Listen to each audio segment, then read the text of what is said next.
Morning, everybody. Try this. There we go. Dictionary.com, expanding your word usage.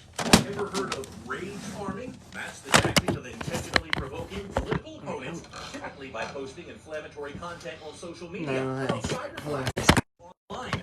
Those words are among the 300-plus new words that have been added to Dictionary.com.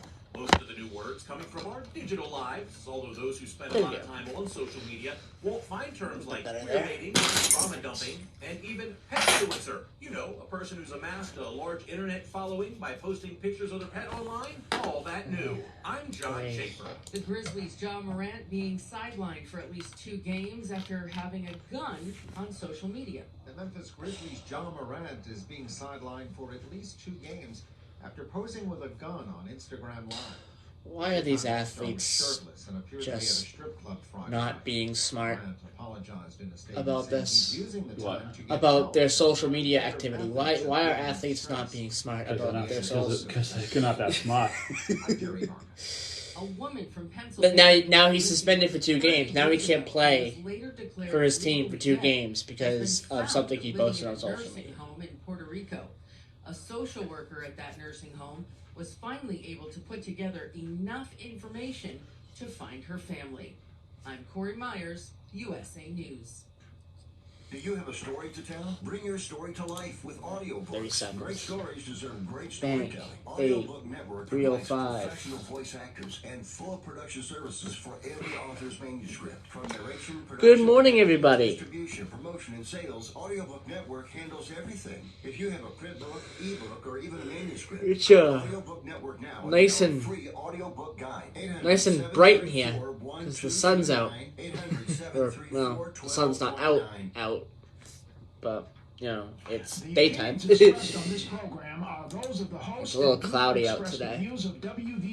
The sun's kind of hiding. Content aired on all programs are those of the host and their guests.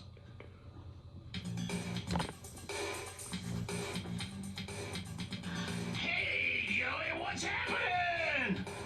I mean, what's happening in Middleboro and surrounding towns? It's time for the Middleboro Weekend Review with your host, Joey Driscoll. Stay tuned for news, Middleboro news, here on AM 1530 WVBF. Hey, Joey, what's happening? I love that theme. All right. It is the 5th of March, 2023. Don, good morning. Good morning. I love our theme. That's the coolest theme. Yes, I love our theme. I like how Tony does that. Yes. That was, when I first heard that, I was like, that's the coolest thing I've ever heard in my life. Leave it to Tony Lopes to give you a awesome theme. Yeah. Keep that forever. All right. So how you doing, Joey? All right? I'm doing pretty good today, Don. Yeah. Just want to quickly mention, before we do the weather, we were supposed to have Chuck Hart on today. He cannot join us. He is under the weather. So might be joining us next week. We're still hashing out the details there. Yeah, I think, he said he wasn't feeling too well, and but it's all right. I mean, I'm sure he'll make it up this week. Hopefully next week if he's not busy or whatever. But we got a spot for him right next to me over here. So I hope you can feel better, Chuck. All right. Get better. So definitely, get better soon, Chuck. All right. Middleboro weather, 29 degrees currently outside in Middleboro. A high of 48 today, a high of 50 tomorrow. Pretty warm to start the week. Then the temperatures go down a little bit, but it's still it'll be pretty warm. No rain in the forecast all week, which is great. In Taunton, 27 degrees, a high of 48. And same weather, no rain all week. In Driscoll, North Dakota, 17 degrees, sunny skies, 28 today, snow in the forecast in Driscoll, North Dakota. 12 tomorrow, -2 tomorrow night, so it's still pretty cold. And there is a winter storm warning in effect in western North Dakota, right around that area. remains in effect from 9 a.m. this morning until noon on Monday in the Driscoll, North Dakota area. So, that is Driscoll, North Dakota. Driscoll, Texas, foggy outside with a high of 84 today, a low of 52. High of 89 tomorrow, a low of 68. Pretty warm night in Driscoll, Texas tomorrow night. They usually have hot days and rather warm nights in Texas, in much of Texas. But the temperatures are climbing in Texas and Driscoll, Texas. So, yeah. Well, it is March, so that's what to expect in March in Texas as the temperatures warm up. Right, Don? Yeah. I mean, I was talking to my friend Billy down in Florida, and he says there's some, he had a couple of 90-degree days last week, end of February. So it's hit and miss in the month. I mean, I think the weather would be beautiful down in the Florida area in Texas, down the south at this point in time. But it's hit and miss. It's either one day it's super hot, another day it's a little chilly. I mean, we're still, the whole nation's still trying to get out of winter. We still got this whole month.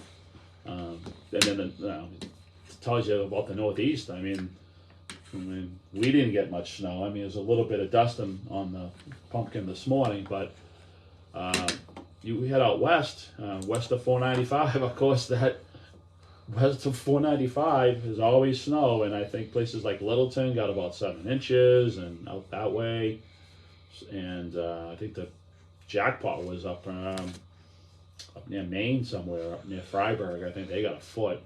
And as you went further north, up like Millnocket, Maine, it got a little lower. So it was like centered in that area. But yeah, central and western Massachusetts got some snow. And then there was probably some outliers that got a lot of snow as well. Yeah.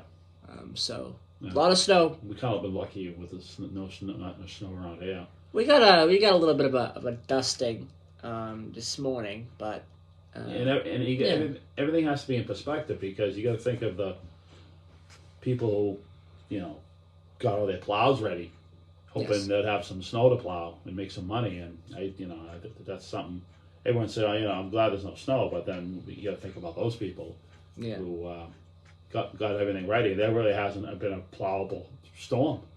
Not really. I mean, maybe one, but a plowable storm is out there for 12 hours, robustly plowing streets and whatnot. But so it's, what they say, it is what it is, I guess. Yeah. But I also think about the ice and the heavy snow, about the elderly people who, hundreds and hundreds slip and fall during weather like that, or they can't get out, or they're out shoveling snow and they have heart attacks and they have issues, they have health issues and you hear about that all the time. Every time there's a heavy snowfall, especially now, March is a time for like wet snow. So you hear about, somebody out there who doesn't have help. So it's always important, if you have an elderly neighbor and you see him out, he or her out shoveling their snow, help them out if you can, if you have time, because it's really stressful and strenuous for those people to shovel snow. And you always hear about stories about people slipping and falling in the snow. So I mean, my thinking is, we have somebody who's elderly in our home, and we pray that we don't have snow and ice as much, because we don't want them slipping and falling when they go outside. You can do all you want for rock, salt, and shoveling, but at the end of the day, it's still icy and snowy, and it's tough to even for yourself. Even if you slipped one this year or last year? No, it was last not year. The past 2 years. No, I think you fell on your knee. I think it was the ice. No, it wasn't the ice. Oh, you just fell on your knee. No, I fell on my knee. Yeah, it just goes to show, if you fall on your knee when there's no ice, how about... I think it was the rain that did that, actually. Yes, it's slippery conditions. Yeah. Not the snow. It was the rain that did that. And any slippery conditions is not good. You got accidents. Yeah. So, to me, personally, I like the idea of not having much snow, because it affects my job big time when I have to go out and try to deliver heating oil. Yeah. So it's. All right, quick look at the blood drives for March and April. We have Friday, March 10th, Town Hall of Halifax, 499 Plymouth Street, Halifax, Massachusetts, 9 a.m. to 2 p.m. Though that blood drive usually takes place in the Great Hall inside of the Halifax Town Hall. Monday, March 13th, 2023, is Carver Middle High School, 60 South Meadow Road in Carver, 2 p.m. to 7 p.m. Monday, March 20th, Rosebrook Event Center, 50 Rosebrook Place, number 1, Wareham, Massachusetts, 1 p.m. to 5:45 p.m. Tuesday, March the 21st, Reed Community Center at 33A Summer Street in Kingston, 9 a.m. to 2 p.m. Thursday, March 30th, St. Anne's Church, 660 North Main Street, Raynham, Massachusetts, from 2 p.m. to 7 p.m. Friday, March the 31st, 2023, Carver Library at 2 Meadowbrook Way in Carver, Mass., 11:30 a.m. to 4 p.m. In April, we have 2 blood drives. Wednesday, April 12th, 2023, Church of Our Savior at 60 Union Street in Middleboro. That usually happens monthly, that blood drive, or bi-monthly, that one. That is, again, April 12th, Wednesday, 10 a.m. to 2:30 p.m. Wednesday, April 19th, Coenet Community Health Center, 5 Wally Kruger Way, Bridgewater, 10 a.m. to 3 p.m. for that blood drive. So, again, blood drives, I've been mentioning this. Every time I mention blood drives, I mention how important it is, because it is extremely important to give blood if you are able to. I know recently, in October, we talked about this on Ask Your Veterans Agent. Michaela and Will Corey talked about this back in October when this was announced. But there's new guidelines for people with mad cow disease, or people who have been exposed to mad cow disease in the 80s. Mad cow disease was around there in the 80s and beyond, but there is new guidelines for that in giving blood as well. That was announced in October. Now you can give blood as well, so that's something that is new. And also, talking about last year, that they had a low supply of blood as well. So that's something to keep in mind too. But yeah, the importance of giving blood, it's extremely important, Don. Yeah, no, I'm glad you talk about it often on this show and Middleboro Matters. It's real important. And I think people are more inclined to come out and give blood. I mean, the pandemic's kind of hopefully in our rearview mirror. So there's a lot of reason a lot of people to go out because of the pandemic, and that's why they had a tough time getting blood and keeping the supply stocked. So it's important to stay on top of that, and I'm really happy that you let everyone know that. It's just remind people to go down in the Great Hall of Halifax. The Great Hall of the Halifax Town Hall. That's what it's called. Yeah, that's what it's called. Yes. Yeah, I think that building was built in 1907. I thought I saw a stamp on that. Yeah. It is. It's a nice town hall, but It is. There's no town hall anywhere in this area that beats the Middleboro Town Hall. Middleboro is beautiful. Yeah. That's one of the most beautiful town halls I've ever seen in this area. And just like the Rhode Island State House is the most beautiful in the Northeast that I know of. It's the Rhode Island State House. It's just so beautiful. Okay. All right, it is 7:20. We are going to take a quick commercial break, and we'll be right back here on Middleboro in Review. I'm Joey Driscoll. I'm joined by Don, And you're listening to WVBF 1530 AM 99.7 FM. And we will be right back.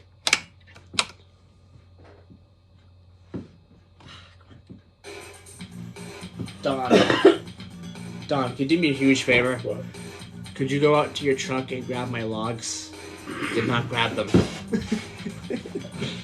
I didn't grab them. It was my bad. I didn't grab them. Bad. I hate when people don't know why. It's my bad. It is my bad. I didn't grab them. It's my fault.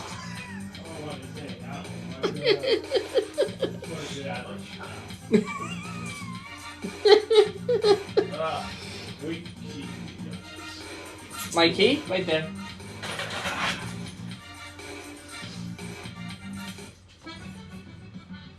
Hi, this is Jim Larkin. Hope you can join me every Sunday from noon to 2 o'clock here at WBBF, the Sounds of the Emerald Isle.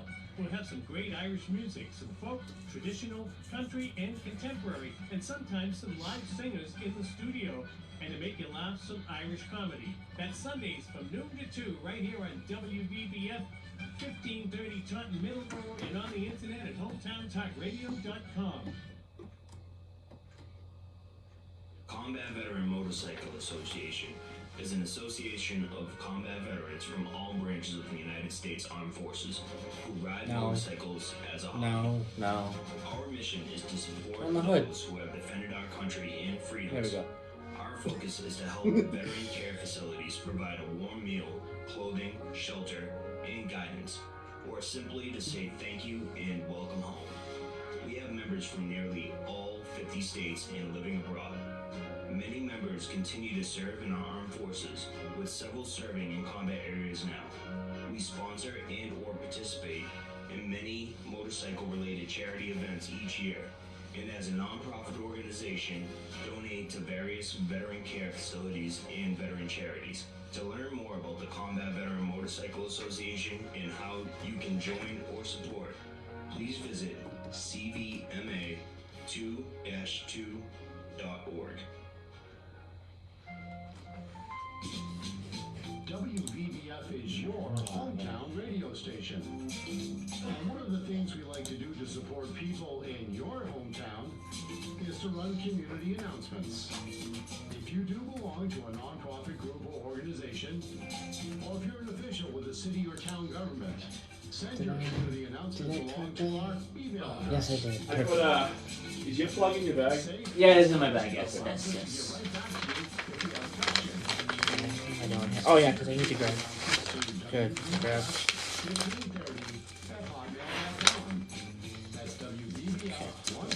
Review. Oh. This side. That. What are you gonna talk about? We'll figure it out. We'll figure it out, sir. It's hurts when I guess bangs out. Good morning, Scott. Scott is on the Facebook this morning. Scott, can you hear me? You Yeah, can hear me, right? Yeah, he can hear you. He can hear you. Scott, I've been watching The Bad Batch. Oh my god, I can't put it down, dude. It's awesome. It's great. I love the characters. And it kind of shows that part of, it's right after the Clone Wars. And it just goes to show. It's awesome. He's been telling me too. You gotta watch. You know, he's always giving me grief that I don't watch The Bad Batch. But I'm on the second season now. Okay. You can say ugh ugh for 5 minutes. I'm gonna talk about the slow zones. The what? The slow zones. The MBTA. Oh no! I haven't. Oh, don't. No. I have to. I said it. I said on the air. I was going to. I have last to. week? Ugh. Yes, I have to. All right. I have to. I'll try to be cooperative. I have to. If I didn't say I wasn't gonna. No, you did say it. I have to because I did say I was going to. That put me right to sleep last week. Well, it's gonna be. I'm literally gonna say, here are the slow zones. Here are why they're there, and that's it. Yeah. That's totally it. I'm not gonna go into too deep of a conversation about it. I can see everyone just don't feel like doing that. shutting everything off. You know what I mean? I just don't feel like doing that. Yeah, and I probably would too. No, let's turn into a robust MBTA beatdown, right? Well, yeah, there's... we should talk about that. Quite a bit you can say about that, though. What about that orange light car that got stuck on 495? That's old news now. All right, 3. I mean, there's so many other things that have happened already. Yeah. 3, 2, 1, 0. And we're back as I turn down the music. Real quick, before we get into our transportation topic, because I didn't have a chance to do it this past Thursday. And there were some things I wanted to talk about that I mentioned that I was going to talk about eventually. And we're going to get to that today. We're going to get that out of the way. Don is probably not looking forward to one topic that we're going to talk about, Don. It put me to sleep last week. But I was yawn. We have to talk about it because I mentioned on the air that I was going to talk about it, and some people wanted to tune in, are tuning in to hear me talk about it. This never-ending saga never ends. It is. It never ever ends. It's a never-ending saga with the I swear to MBTA, God. but starting with that orange line stuck on the trail. We'll get to trail on 495. I can see sitting in traffic, and you're edging up, and you're like, what's the problem? And then you see it. You see an orange line train on a low bed trailer. Okay, is the cause of you being stuck in traffic for the last half an hour. All right. So ain't that ironic? So we're gonna get to our transportation topic in just a second, but I want to mention. I mention every once in a while. I mention ways to listen to us and ways to get into contact with Middleboro and Review. First of all, we're here on 99.7 FM at 15:30 a.m. Those are the main ways to listen to us on the radio. And they're the best ways, too. And they are the best ways. They're the best ways because you get the County Road antenna. Yeah. The towers, the two mighty towers on County Road, 5,000 watts of power. Yeah. So if you listen to on your phone, on TuneIn, or you got me on my radio. Yeah. That's the best way to listen. Yeah. And then. And well, we're gonna get to those other ways there.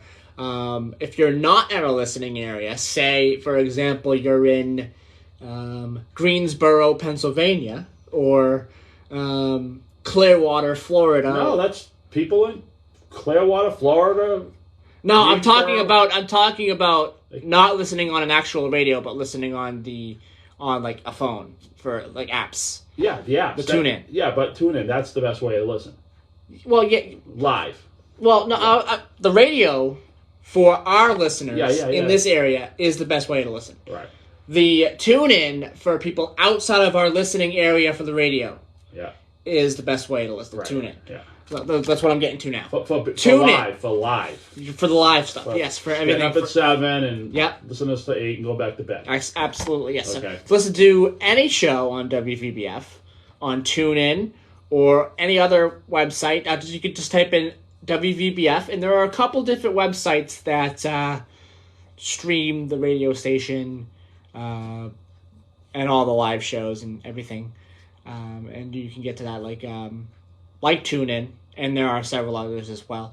So if you're outside of the radio listening area, you can listen on TuneIn and other sites as well. If you want to listen to Middleboro in Review, we have several ways of doing that. Again, the radio is the best way. TuneIn is the second. The third, we have YouTube. We have YouTube. I have our own YouTube channel, Middleboro in Review.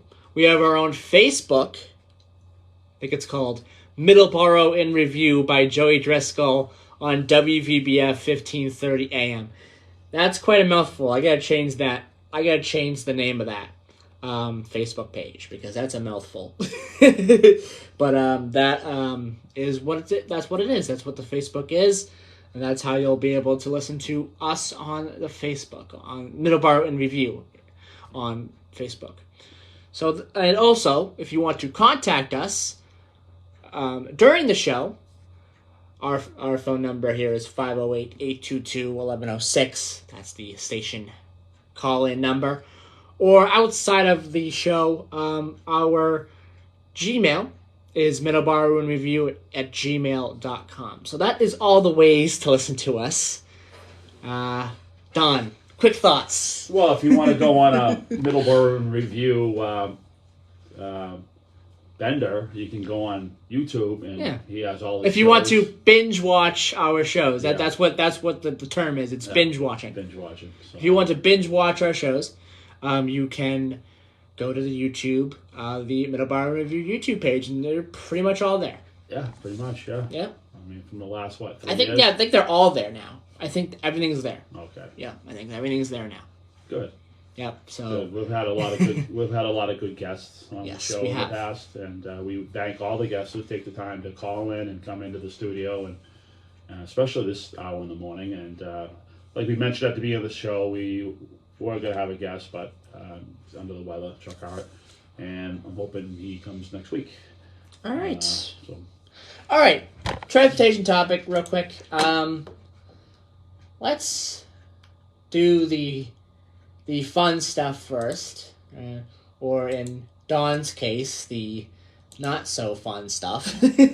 And there is one thing that has come out recently, and that is MBTA has published a map of 70 slow zones, which is across the subway system only. This is what they have for the subway system, not commuter rail. So approximately 8.7 miles of MBTA track are subject to speed restrictions, according to a first-of-its-kind report released by the Boston Area Transit Agency, MBTA. This was last week. This was released. In some cases, trains are required to go slow, that it would be possible for people to... In some cases, trains are required to go so slow that it would be possible for people to run or walk faster than the subway train. Don, you have your hands in your head. I have my fingers in my eyeballs. Okay, I'm ready to pull them out. But let's get to where the restrictions are. And then our quick thoughts, and then we move on to South Coast Rail. I'll never get this back. Blue Line, no restrictions, nothing, done. Zero. Nada, right? Nothing on the Blue Line. The Blue Line usually runs pretty well, yeah. So that's indicated here, that there is no slow zones. I think they went through the Blue Line, and they replaced a lot of the trackage and signal systems, so... hopefully that'll be the case with all lines pretty soon. Orange Line, there was a lot of work that was being done to the Orange Line this past summer. And it was done in the fall when they closed it down for a month. Yep. Yep. And so the slow zones here are warranted. 24 of them. There's a lot. 24 of them as of the 31st of January. Red Line and Mattapan Line, 27. That's approximately 9.1% of the Red Line is subject to speed restrictions. That's quite a bit. That covers 3.8 miles. That's 27 restricted zones. Most have a speed limit of 10 miles per hour. Another line that was under construction quite a bit is the Green Line. Medford and Union, there are 9 restrictions. The B line branch, there are 3. C line branch, there's 1. D line branch, there's 1. E line branch, there's 2. So that is all the slow zones. My quick thoughts is a lot of these slow zones are because of lines that were under construction. Of course, we mentioned the closures that happened as well. A lot of construction that has been going on, and that is mostly the reason for those set of slow zones. And the Blue Line having no slow zones is a great thing. And Don, you just mentioned we hope that in the future, then that's the case across all the lines. Don, your quick thoughts on this, and then we'll move on. Well, we'll give them a chance, but you don't want to lose ridership. You want to get people back on the T. You want to get people back on the commuter rail. You want to get them out of their vehicles. That's the main goal here. I think they should revamp the bus system so it's more user-friendly. Color code systems. Use some color code systems so people can identify a route with a color. If they find that color at a bus stop, they kind of know where that line's going to go. It's not confusing. Bus schedules are confusing. I look at a lot of bus schedules, and I find it challenging sometimes. Not challenging, but it's just it sometimes they make it challenging the way they set up the schedules. I mean, one bus has got to bypass this, but I guess they have to do it. I guess, but as far as rapid transit, rapid transit means rapid transit. Yes. Not 10 miles an hour. Okay, so I saw that on what was it last Tuesday, last Monday. I hop in my vehicle and go to work, and my transmission ran. So I had to drop. Yeah. It was. I was able to crawl it to the station. I got a ride. My friend Kevin gave me a ride, and then my boss dropped me off at Braintree commuter rail station, and Joey was gracious enough to pick me up. But when I'm waiting on the platform, which I froze for 45 minutes because it was chilly on Monday, I noticed the red line trains coming out of the station, and that must have been a slow zone because they were crawling over those interlockings there. Yeah. So I'm sure that's one anyway for the red line. But that's where they've had a lot of derailments and mostly the derailments happen at the interlockings, like the one at JFK UMass a few years ago. That was an interlocking. So once they get that all switched out, and I mean, there's a certain speed you have to take at an interlocking anyway. I mean, to safely navigate your train.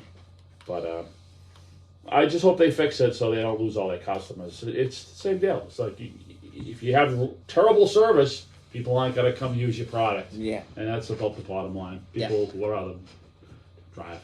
South Coast Rail. There is a couple of updates with South Coast Rail. Berkeley, 24-hour-a-day track work and signal work at Paddleford Street and Myrick Street to Mill Street. And due to inclement weather, the work that was planned for this past week has been rescheduled.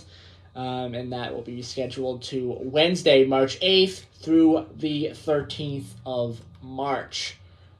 And there is also a map with this showing where the signal and track work will be. If you want to check all that out, check out the update, check out the pictures that are included with the update. It's mass.gov/South Coast Rail, and you can check that out. Or you can type into Google South Coast Rail and find the mass.gov website for South Coast Rail. Middleboro, Lakeville, Raynham, Taunton, Freetown, Fall River, and New Bedford. A signal system installation and testing still going on. Installations and testing for the railroad signal system for the entire South Coast Rail. Phase 1 is ongoing along the railroad right-of-way and at railroad crossings. Please be advised that during this work, signals may be disabled. In those instances, railroad workers known as flaggers will be in place to safely direct train traffic through crossings, and drivers should heed the flaggers' directions. And they'll be continuing to run test trains in the weeks to come to make sure that the new signal system works properly. So that is what's going on there. That usually is going to happen through Monday through Sunday, 7 a.m. to 7 p.m. So every day, pretty much, for the next couple of weeks. Berkeley, railroad access at Mill Street for signal work. Residents of Mill Street in Berkeley may notice an increase in frequency and volume of traffic as crews performing South Coast Rail signal work will be accessing the railroad right-of-way and work staging area at the end of the street. Typically Monday through Friday with weekend work as necessary, 7 a.m. to 7 p.m. Middleboro signal lane closures on Route 105, and that's near the station for Middleboro. Roadway and traffic signal installation near the new Middleboro station site at 161 South Main Street on Route 105, across from the I-495 on and off ramps, as well as a future pedestrian crossing of 28 Grove Street between the railroad overpasses. Signal lane closures on Route 105 will happen on weekdays 7 a.m. to 3:30 p.m. And Taunton, shoulder and lane closures for utility installation and traffic signal modifications on Route 140, which is County Street, or that's the location of the work is County Street. Excavation and earthwork on the southbound side of Route 140, County Street, at the entrance of Industrial Drive on weekdays 7 a.m. to 3:30 p.m. So that is your update for South Coast Rail, and that is your transportation topic for today, March 5th, 2023. Don, your quick thoughts on South Coast Rail? Get it done. Yeah, we're 9 months away. Yeah. Supposedly, 9 months away. Let's hope it works. It's sort of an area, I don't know, just kind of going around the beaten path to get here, and the times, maybe the speeds will accommodate for that with the new trackage. But they have a lot of grade crossings through Freetown and Berkeley and Taunton. They got that big one, 140 crosses 140. That's going to disrupt traffic. But there's always been freight lines anyway going through there. So I don't know. It's just still think they should have electrified the line and ran it down through Taunton, ran it down to the Stoughton line, and they did it that way. I think that would have been better. But it's done is done, right? All right, we're going to take another commercial break. It is 7:42 a.m. When we come back, we're going to do a little sports segment. We're going to talk about the Cactus League of MLB spring training. We talked about grapefruit last week, the Florida spring training last week. We're going to talk about the Arizona MLB spring training this week. We'll talk about that. And maybe a few other things as well. Our Today in History, of course. We'll be talking a little bit about that too in the next and final segment. I'm Joey Driscoll, joined by Don. We will be right back here on Middleboro in Review. You're listening to WVBF, 1530 AM and 99.7 FM. We will be right back.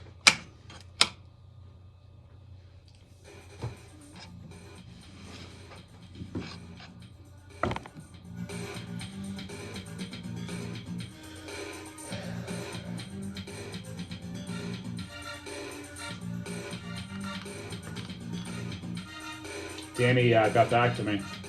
What did he say? I'm not sure if he got the things, but yes, meaning I could send it to his phone, but I think I don't have to. I figured it out. Let me know what you guys find, and if you think that the location will work. Looking forward to planning this trip. All the best. But you sure he got that? I'm pretty sure he got this. I'm pretty sure. Yes. You should have. I mean, all the pictures. Yeah. It says he got it. I asked him too. I sent him ask him to make sure you got it, because now we can just do it that way. I don't have to drop it. It says he got it. Yeah. It says he received it. Yes. Okay. All right. So. Yeah. Then he probably received it.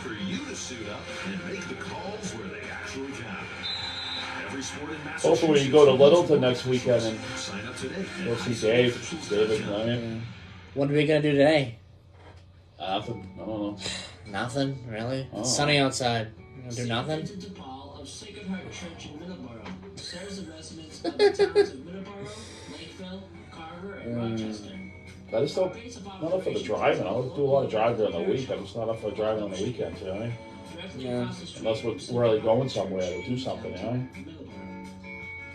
We can always find something to do. That's the thing. Boy, many of them come to us. Boy, things have changed. Before, I couldn't get you to do nothing. I want to do something, and now I'm like, No. I don't want to do It's nothing. getting warm out now. Yeah. I don't want to be in the house all day. Yeah. I mean, it's what? It's going to be 40 today, Are we doing but that? it's not going to rain. We so doing it's that gonna Kelly's Hero music recommendation today? No, because we don't have time. I need to watch the movie. I need to watch Kelly's Heroes. I've never watched it, so I wouldn't be able to really talk about it too much. It would just be you. Yeah, no. So yeah. I kind of need to watch the movie. Have you seen Escape from New York? Parts of it. I don't think I've seen the whole movie.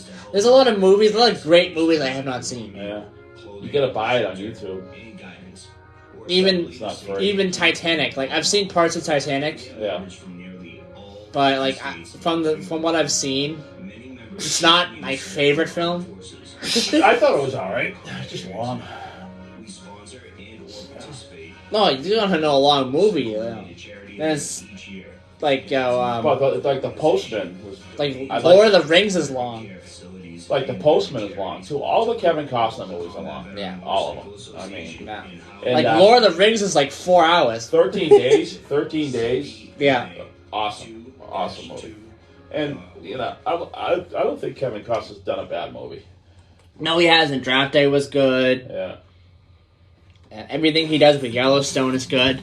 I mean, you want to know some long movies? Like, all the Lord of the Ring movies are, like, long. They're, like, 3 or 4 hours. Harry Potter, I think, is pretty long, too. Those kind of, like, fantasy films, those are always long. I'll catch up on my Bad Batch while you finish. I don't know why they're so yet. long. Okay, alright. Go check out some South Coast Rail later. Yeah, I'd like to do that. Yeah, well, I'll do that. Because, yeah. Alright, 3, 2... Let me make sure your mic sounds good. Wait, 3, 2, 1, 0. And we are back on Middleboro in Review as I turn the music down once again. We're going to do a little bit of a sports segment. And we're going to talk about the Grapefruit League.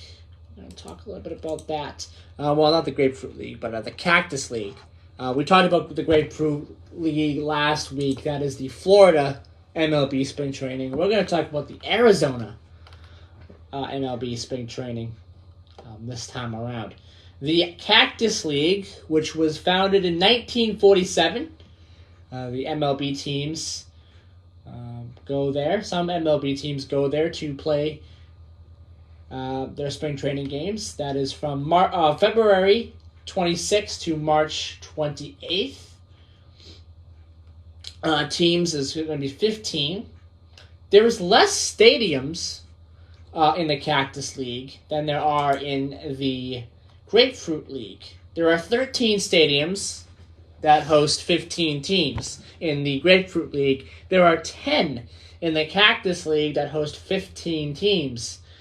Attendance average for 2019, this is 2019 spring training, 7,900.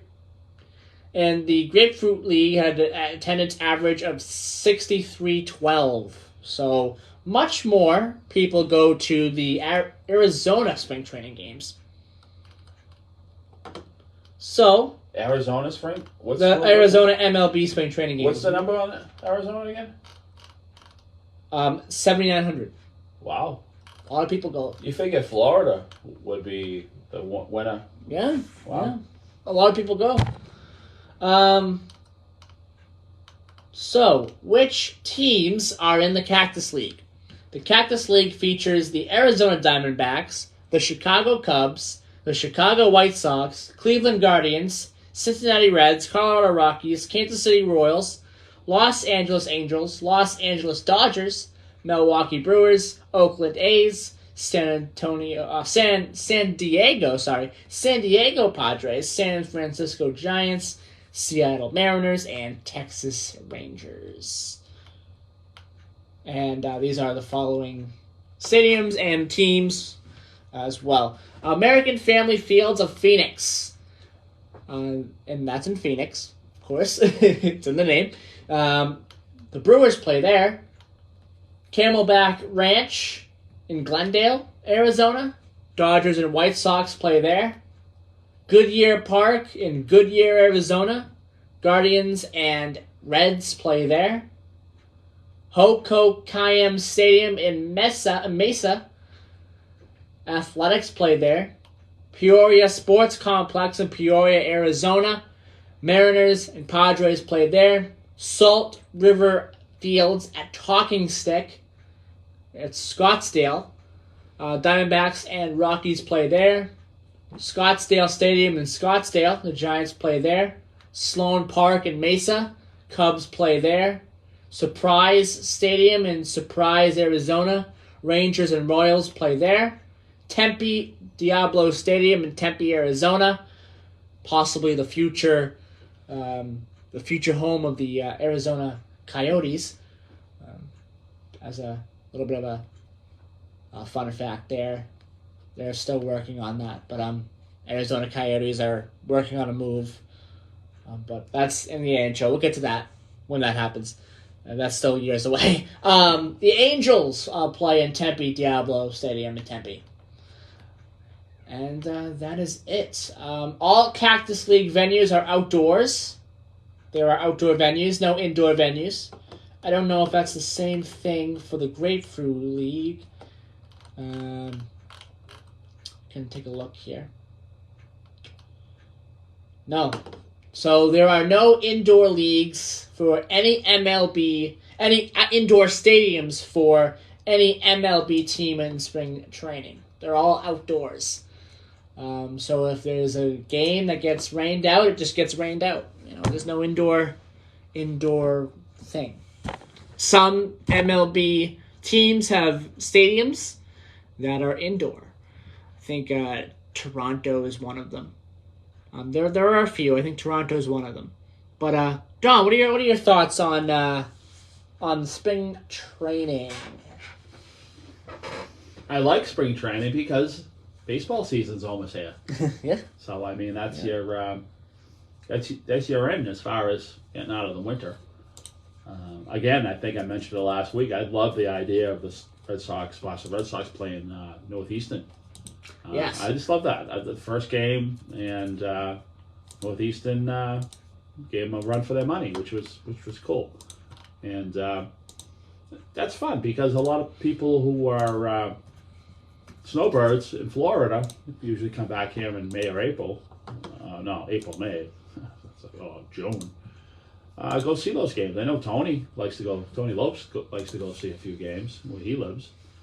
And he's talked about going to the games, and it's something to look forward to. And yes, knowing it's we a little chilly here this morning, a little snow, and central part of the state got like 6 or 7 inches. So we're still in winter if you think about it. But there, you can go enjoy a nice baseball game in March, end of February. It's just the concept of going to a Red Sox game or going to any Major League Baseball game in February and early March is appealing to most people because most people are retired and they're thinking about what we're going through up here.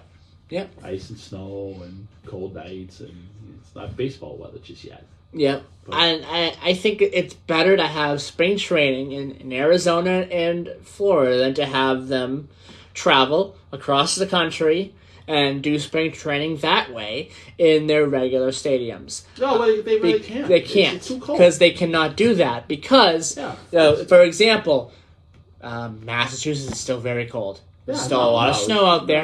Yeah, of course. I mean, that's a non-starter. Yes, and that's a no-brainer. And even in California, there's snow right now. Joey, that's a no-brainer. And one of the reasons, obviously, yes. And one of the reasons, if you said Toronto might have an indoor stadium, I think so, because it's Canada. Yeah, and they can get snow in April.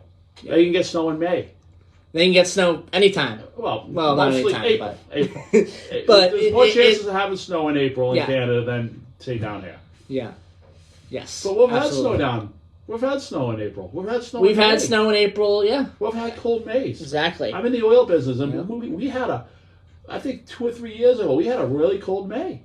I'm like, what's going on here? Yeah. I mean, California right now is getting snow. And it's March. I walk in May. Usually you get 20 stops or whatever. Mhm. I walk in and I got 35 stops. Yeah. I'm like, Kenny, what's going on here? So he says, that's May. That's April is still very weird when it comes to the weather. Right. You could get snow, not just in Massachusetts, but other parts of the country. Yeah.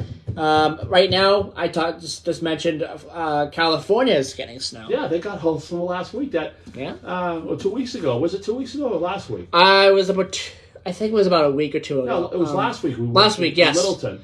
Yes. That Fontaine. That Fontana NASCAR race got delayed because of the snow and the rain that was there. Yes. It got delayed. It got canceled. It got canceled, yes. It's the Saturday. They had to do it Sunday. Got postponed. Yes. To the following day, and they Right. had it, and they had a doubleheader, and Yes. it was fun. Yeah. They were in Las Vegas this past weekend. Great stuff. Oh, and they're in Las Vegas this weekend. You weren't around. Week. You weren't around in 1997, but we had an April 1st storm, an April Fool's storm. Yep. That dropped about maybe 18 inches of snow in the Boston area. Yep. It melted 3 days later, but boy, was that a surprise. All right. Bruins picked up their 49th win of the season. They are now 49, 8-5. They defeated the New York Rangers 4-2. This team is, I think, it definitely seems like they are full steam ahead to a Stanley Cup run. They are primed and ready. 10 straight wins in a row. The newcomers that came on the team via the trade deadline have made an immediate impact. This team is really, really good. And the New England Revolution are off to a really, really good start this year as well. They are 2-0. They defeated the Houston Dynamo 3-0 yesterday. And their next game will be Sunday, March 12th, against the last year's MLS champion, the Los Angeles Football Club. So that should be a fun matchup as well. And then they'll have Nashville the following Saturday. So a couple of good games coming up for the New England Revolution. All right, our today in history. 1770, March 5th. Boston Massacre. 5 Americans, including Crispus Attucks, are fatally shot by British troops in an event that would contribute to the outbreak of the American Revolutionary War, which is also known as the American War of Independence, 5 years later, in 1775. 1963, American country music stars Patsy Cline, Hawks saw Hawkins, Cowboy Copas, and their pilot, Randy Hughes, are killed in a plane crash in Camden, Tennessee. Birthdays on this day. 1927, Jack Cassidy, American actor and singer, passed away in 1976, but born on this day in 1927. Born on this day in 1946, Murray Head, best known for playing Judas in the movie. Not in the movie. I'm not. No, yeah, in the movie. Sorry, yes, in the movie. In the movie Jesus Christ Superstar. On the album Jesus Christ Superstar, the original album, he was also Judas, who played Jesus, who sang as Jesus on that original album. Ian Gillan, Don. Ian Gillan. Yeah, that's funny. Very interesting stuff. Yeah. 73? That was, no, it was 70, I believe. 70? That came out. Yeah, right. It was right after In Rock. So I think it was 70, 71. It was right after In Rock. I think I heard something about one of the producers or one of the creators of that heard him sing. Yes, that's a true story, yes. I heard him sing, and it's like, we gotta get this guy. Yes, that was a true story. Yes, They went to one of the... they sought him out. They sought Ian Gillan out. They sought Ian Gillan out. I think they heard him... I don't know if they went to a concert or they just heard him on the radio. I think they might have just heard him on the radio, but yeah, they sought him out. And he was on the original album, not in the movie. The movie was Tom Neely. 1958, Andy Gibb, English Australian singer, songwriter, and actor. Andy Gibb. 1970, John Frusciante. I don't know. I hope I'm saying that name correctly. Frusciante, I think so. Frusciante. Yeah. From the Chili Peppers, right? Yes, from the Chili Peppers. Yep. He's a singer, songwriter, and guitarist for the Chili Peppers.